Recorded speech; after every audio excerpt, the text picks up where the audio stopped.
So you've just learned a bunch of ethics. What now? I'm Dr. Zachariah Renfro, and in today's video, we're going to kind of do a little wrap up of all the stuff we've discussed so far during this series of lectures. If you've been following these lectures on YouTube, you'll have seen them as part of a playlist, or if you're a student in my class, you'll know exactly what I'm talking about. These lectures have been designed to help you better understand the material and to help you with your own studies in philosophy, whether you're a student out at AMU or whether you're a student somewhere else. So let's start really broad. If you're one of the students in my class, you've heard me use the phrase the great conversation many times to discuss the stuff that we're covering. What that refers to is the idea that academia and academic history stretches all the way back 2,500 years ago to the time of Socrates and Plato. And that you as a student today are taking part of that, right? That's the reason why we cite our sources and we provide references, not so much to show, hey, I've read the book, but to show that you're part of the club. You're in the group, right? You know what people are talking about. You've read the stuff. You're one of the cool people, right? And the great conversation, philosophy is part of this. Philosophy is the continuation of this long tradition of learning stretching back all the way. And now you see this in other disciplines as well. But the thing is, a lot of these disciplines are a lot newer, right? And a lot of these disciplines branched off from philosophy at the beginning. With all that being said, your part in the great conversation is a very important one. And you need to continue your studies and continue your reading to make sure that you can also contribute to this discussion as it goes forward. So I'm going to go over some of the stuff we covered in this course to refresh your memory and to help you kind of know where we started from and where we're going. So we started off with a discussion of metaethics. Metaethics is the basis of ethics, and it's the basis of our understanding of where our morality comes from. So we started off with moral realism versus moral relativism. Moral realism being the idea that there are objective moral facts that exist with or without humans that dictate things such as what is right or wrong or good or bad, whereas moral relativism says there are no objective moral facts. It's all just a matter of interpretation. It's a culturally ingrained idea, or it's an evolutionary idea. It's not an objective fact, right? After that, we moved on to a theory that had relevance back in the day and continues to have relevance today, divine command or natural law theory. Divine command at its heart is an appeal to authority. It's an appeal to a higher power. You know, in the Judeo-Christian sense, it's an appeal directly to the Word of God, to revealed Scripture. Natural law theory takes divine command and goes a step further. It says, yes, we've got this divine revelation that can guide us. It can act as a backup, but God also made us as rational, reasonable people that can understand the world and investigate the best ways to move forward. Divine command and natural law both act not only as normative theories that can help us in our everyday life, but also in metaethical theories. Next, we learned about virtue ethics, system of ethics that grew in popularity from the time of Plato, really got cemented with Aristotle, kept growing under the time of Aquinas, and also had its own offshoots under Confucianism and Taoism and Buddhism. Virtue ethics is the idea that there are these virtues or these kind of immortal virtues that we need to try and live up to. Things such as courage, temperance, honesty, integrity. And these things are the ideal, right? They're a perfect form of an idea, and we as individuals have to try and live up to them.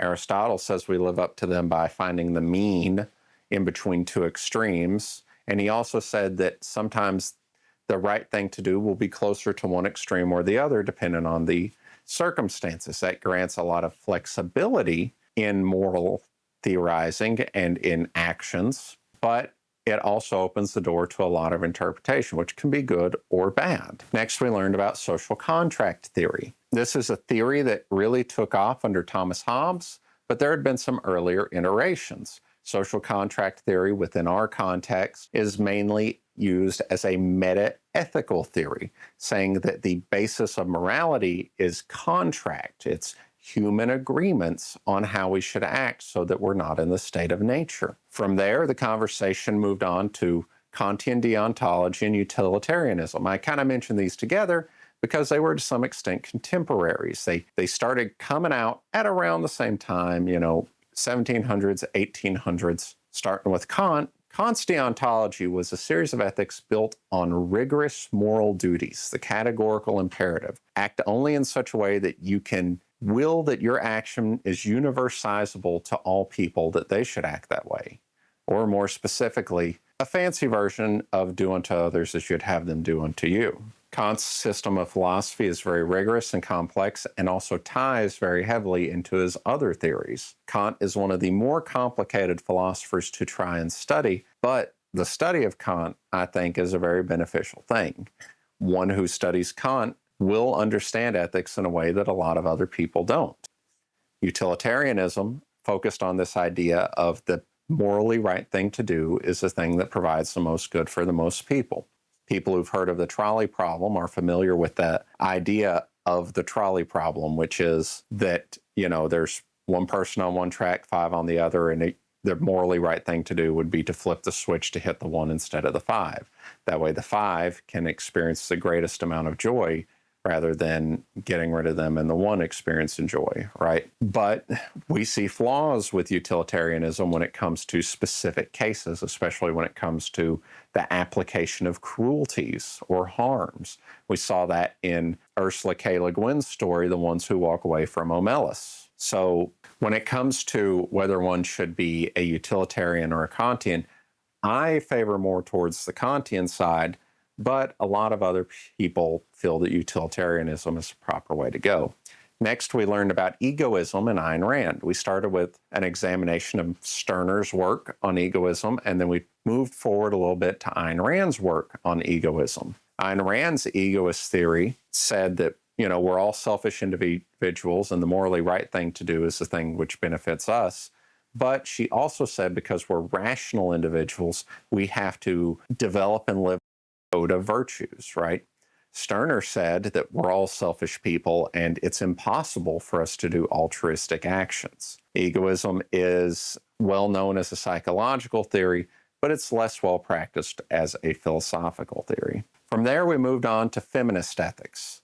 Feminist ethics were a response to academic philosophy's focus on writers such as Kant, Mill, Plato, and Aristotle. Feminism focused on the rights, duties, and responsibilities afforded to women, and it focused on the liberation of women from many of the historic injustices they face. First wave feminism focused on women's access to education, voting rights, and ability to enter the workforce. Second wave feminism focused on things such as equal pay, domestic violence. Third wave feminism focused on critiques of first and second wave feminism, but also focused on further advancements in ideology and relational theory. From feminism sprouted a new theory of ethics called care ethics. The idea being that our desires to care can actually create duties to care, and that things such as justice cannot exist without care and empathy. And then finally, we covered evolutionary ethics, which again functions more as a meta-ethical theory than a normative ethical theory, but it focused on this idea that ethics were an evolutionary response that allowed us to survive and thrive as a species. Evolutionary ethics attempts to incorporate things such as science, scientific method, and study in other fields into the field of ethics to determine what we ought to do. However, evolutionary ethics suffers from two things, which is the naturalistic fallacy, the assumption that because the way something is the way it should be, and it also suffers from Hume's law, which is trying to make the jump from what is to what ought to be.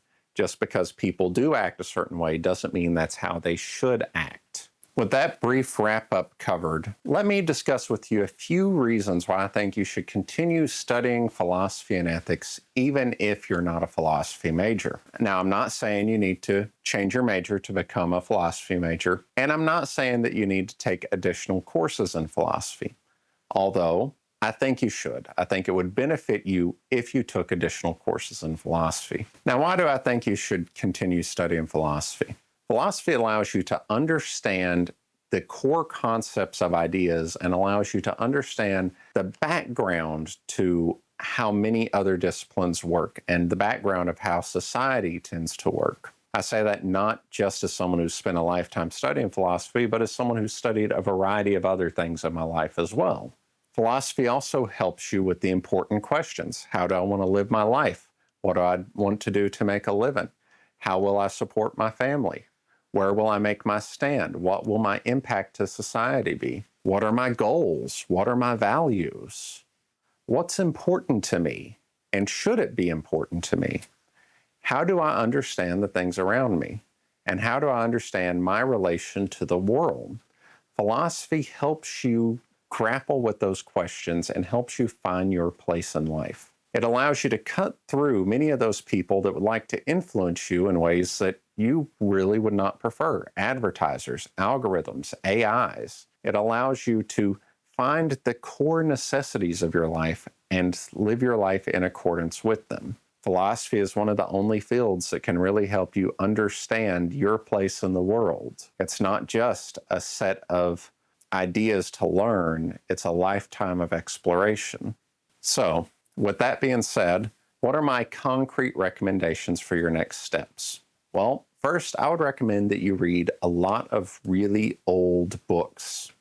I would prefer if they were philosophy books, but I would focus on reading really old books. Find the classics. Find the books that made an impact on society and were discussed by some of the greatest readers of all time. Not only will that help inform you about the way our society is today and help you connect to eternal human issues that we've been struggling with since the dawn of time, but it will also show you the value of strangeness in society. We like to think that the world has always been the way it is, and we like to think that we are much more advanced than the people that came before. But a study of old books, of classics of literature, will definitely change your opinion on that. You'll get to see that many of the problems we face today are the problems we faced for hundreds of years. The only difference is now we have computers and algorithms and social media companies that attempt to influence our lives. The next thing I would recommend is that you study a variety of things. If you're interested in game development, pick up something like RPG Maker. Try and make a game. If you're interested in photography, buy a camera, learn how to take pictures. Whatever it is that you're interested, learn as much as you can about it. Make it your effort to learn as many new things as you can. And take some time to even learn some things you're not interested in. Try to build something. Try to do some carpentry. Try to do some plumbing. Try to do just a variety of things, because by learning a variety of things throughout your life, you'll find not only that it enriches you personally, but that it can turn you on to new skills and new ways of living that you might not have always thought about before. Henry David Thoreau talks about this in his book, Walden, when he's out at Walden Pond, right? It was not just enough for him to read about living a simple life. He actually had to go out and do it, right? So my suggestion to you is to learn as much as you can and to study as much as you can. Study as many different things. It doesn't matter if the thing you learn about is something you do the rest of your life. If you learn how to change the fuel injector in your car, that doesn't mean you need to become a mechanic, but it is useful to you to learn this variety of things. And then finally, if you're dedicated to continuing education and you're dedicated to continuing college, take the hardest classes that you can. If your school has an honors program, get into that and make sure that you spend this time in college doing the most challenging things you can. It will not only prepare you to face challenges outside of college and later on in life, it will also help you learn to deal with complicated and challenging things in a safe environment. It's not like being a paramedic or being a medical doctor or being, a police officer. If you struggle in a class and you find yourself overwhelmed, you can learn the skills to cope with it. Whereas if you're, say, a paramedic out in the field and you suddenly find yourself overwhelmed, you could really put someone in danger, right? That's one of the goals of college. That's one of the purposes for college, is to allow you to learn and grow under stress and learn to deal with complex things and deadlines in a safe environment where the stakes are low, where no one's going to die if you make a mistake. If you're someone watching this on YouTube who's not attending a college or is pondering what to do with their life, my recommendation to you is, if you choose to go to school, go to the best school that you possibly can. However, only go study at a college if your ride is paid for, if you've got a free ride or very low cost of attendance. If you are someone who is planning your future and you're considering taking debt, just know that most student loans for degrees, for any degree, doesn't generate a positive return on investment. And just know that going in. But if you absolutely must take debt for college, only take debt for college for a program that has a direct connection to a career. Nursing, doctor, accounting, engineering, right? Where the title of the degree is the title of the job and the job requires the degree specifically, right? That's my advice. If you're someone picking out schools, find the best school you can. If you can go for free, study whatever you want. But if you have to take debt, make sure whatever you study is related directly to a job. Remember, student loans are not dischargeable through bankruptcy. Remember that. If you're a student in one of my classes, I hope that this video has helped you. And I hope that it's given you a better understanding of why the class was structured the way it was, why we do things the way we do, and some of the material we've covered. I also hope that this video has encouraged you to continue studying philosophy, whether personally or academically. If you're not someone in my class, if you're just watching this on YouTube, leave a comment down below. Let me know what you think. If you are someone in my class, I know that this is posted on the last day or two of the class, but feel free to shoot me a message. Let me know what you think. I'd love to hear your thoughts, and I'd love to hear how this class has helped you. Thank you so much. I hope you have a wonderful day.